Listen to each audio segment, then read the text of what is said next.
Mario Wonder, one of the best 2D Mario games ever released, and a great break from the past 17 years of new Super Mario Bros. Games. But it's pretty easy, so today we're gonna make it pretty difficult.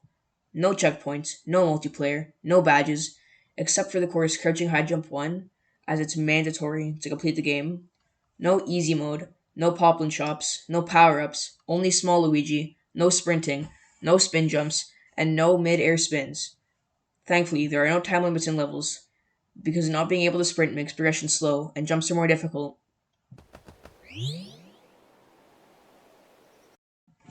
Starting off with World 1. Welcome to the Flower Kingdom was pretty easy, but because the game starts as us as Big Luigi, we immediately have to purposely take damage. Piranha Plants on Parade, Scram Skedaddlers were pretty easy to knock out, but I couldn't get the Scram Skedaddlers Wonder Seed because it gives us the star power up. After being in our first Poplin house, they gave us a badge, but we can't use it and unequip it as soon as possible. Next, we play Hurry Hurry, which, you know what, just watch for yourself.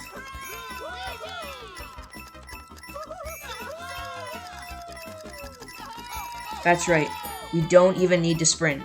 What an oversight by Nintendo. Next, we clear out Roller Koopa Derby. Here come the Hoppos, Pop-Up Hoppos, Break Time Wonder Token Tunes, and Bull Rush coming through, which gave us no issues. I cut it pretty close in the Wiggler Race Mountaineering, but with that we've collected enough Wonder Seeds, and it's time to move on to the Pipe Rock Plateau Castle. I did die twice while fighting Bowser Jr., which means I had to restart the whole level twice, but from there, it was a clean sweep. After this, we go to Petal Isle, where we get a free Wonder Seed from the Angler Poplin's house. Leaping Smackerel, Robert Cove, and Bluebird Roost were easy to complete, which brings us to World 2.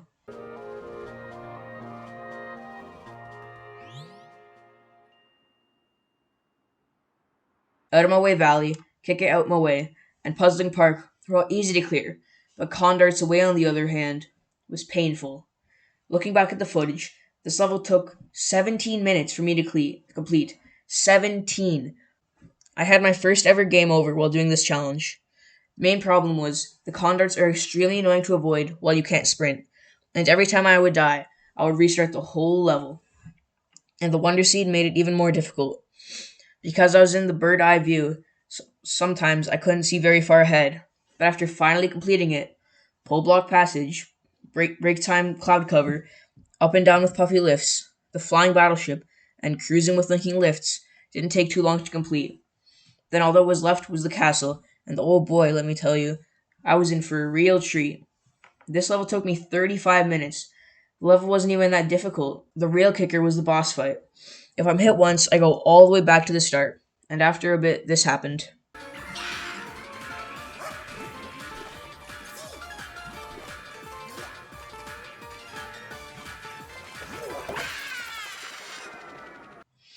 Oh my gosh. I'm so glad to be done. Moving on. Bigler Race, Swimming, and Downpour Upper Roar were very easy. With that, we move on to World 3.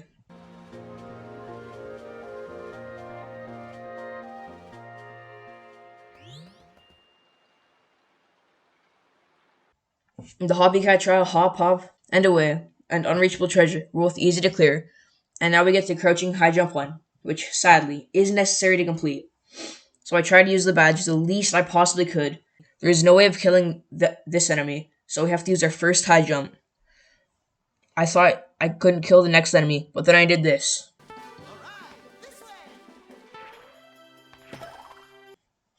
And then we can jump up, and are you joking? I can't get up there no matter how hard I tried. I couldn't get up there, so I had to use my second high jump. After this, I thought I couldn't get over the next enemy no matter how hard I tried, but then this happened. That was crazy. Only 2 high jumps. Next was the midway trial, Hop to It, which I completely overthought. The level itself was easy, but I was trying to get the Wonder Seed, which required this tight jump. I spent quite some time before giving up and moving on. I was going to do the Sugar Sword trial, but I found it quite difficult, so I backtracked to the Angelfish trial, Ready, Aim, Fly, which didn't take me too long. Following this, I did Watery Wonder Tokens, the Sharp trial launched to victory, and finally, Zip Track Dash. I knocked it out with ease. Thankfully, there is no boss, and with that, we're back to Petal Isle. Jewel Block Cave was easy. After this, we can move on to World 4.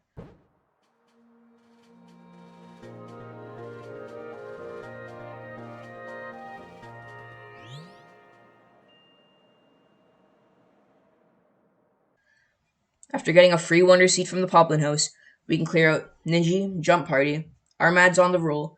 For some reason, I struggled on Rolling Ball Hull and ended up getting a game over, but after a few more attempts, I cleared it. I felt as the challenge was going on, I was getting better and better, but I was making more stupid mistakes and rushing way too much.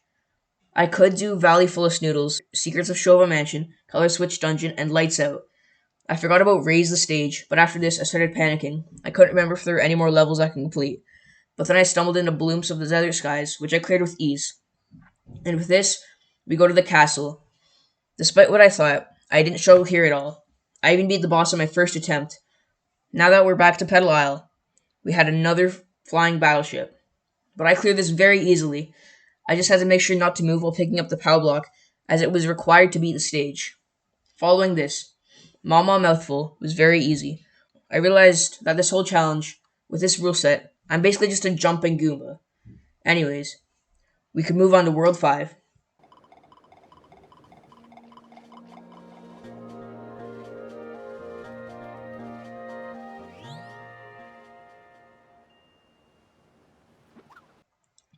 I'm for some reason finding these levels a lot easier, because World 5 was a breeze. I beat Upshroom Downshroom, Tailey's Toxic Pond, Trodden Piranha Plants, and Wubba Ruins while only dying once. The Swang Ruins was a little more difficult, considering I died a few times on the Wonder Seed section, but it was more than possible. Next, I did Light Switch Mansion, which I beat on my first try. Surprisingly, I beat Poison Ruins on my first try as well. I remember on my first playthrough, I died numerous times on this level. After rescuing the mining poplins, we could return to Petal Isle. Muncher Fields and Nosher Lair were pretty easy, so now we can move on to World 6. After getting a free Wonder Seed from Magma Observatory 1, we cleared out Where the Rumbas Rule, Rar in the Ruin, and Pull Turn Burn with little to no difficulty. After this, I got free Wonder Seeds from Magma Observatory 4 and Magma Observatory 2. I really did not want to go to the flying battleship, but I couldn't see any way around it. I surprisingly cleared it with only a few deaths, which means we can move on to Hot and Magma Observatory 3.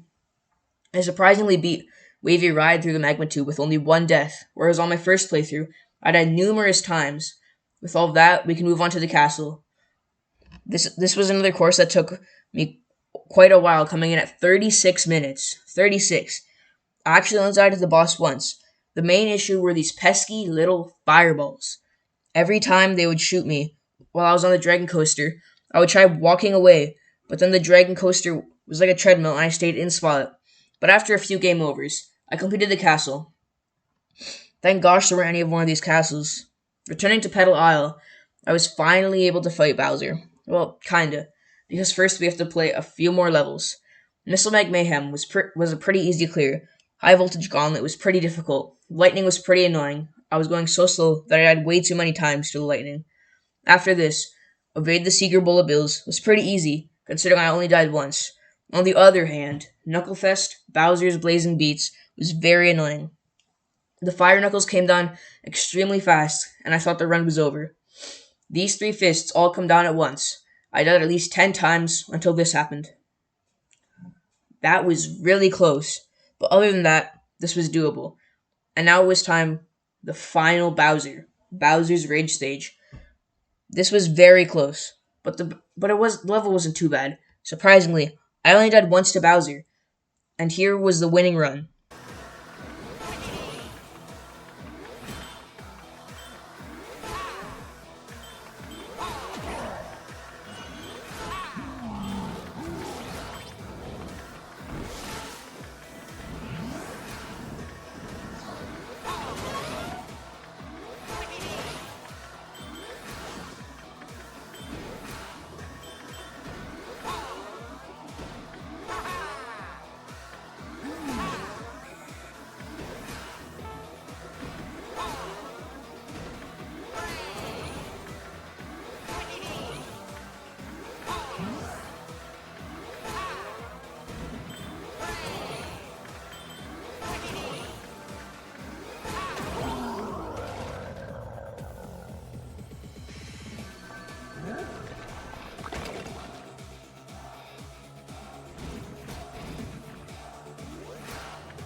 Oh my goodness. How did I not die when I was bouncing around there? I thought I was dead for sure. This was an extremely hard challenge. Thank you all for watching till the end. Make sure you leave a like and subscribe, and I'll see you all in the next one.